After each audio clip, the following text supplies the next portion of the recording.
We see actually a good demand for regional aircraft. And the reason is because regional aircraft are usually the easier to fill by airlines when they are recovering from a crisis. So it's a good tool to restart its operation and get into revenue at minimum cost. Also regionally, we have seen good demand coming from Africa, where in the last 8 aircraft we placed, 7 aircraft went actually into Africa, even though some of them were bought by non-African entities. We also see demand in North America for regional aircraft. One last segment that we have seen activity from is engine resellers and part-out specialists. So we have been doing a lot of work with them, and we are actually working on some very good opportunities with them.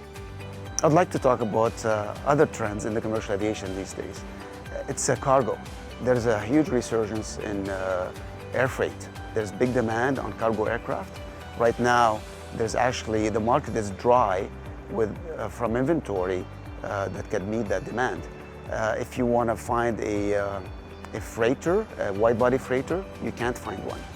If you want to find a narrow-body freighter, you can't find one. So that has put a greater demand on the actual the market of aircraft conversions. So you see a lot of airlines that have narrow-body parked or wide-body parked. They're selling those aircraft at attractive prices to entities that are willing to invest into converting these aircraft from being a passenger aircraft to a cargo aircraft. And that actually we see quite a bit of activity in that segment.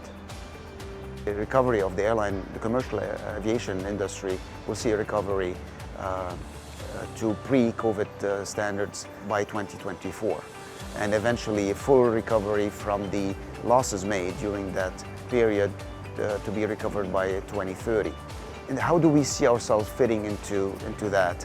That window gives us an opportunity of almost 5 to 6 years or more of steady growth or steady activity.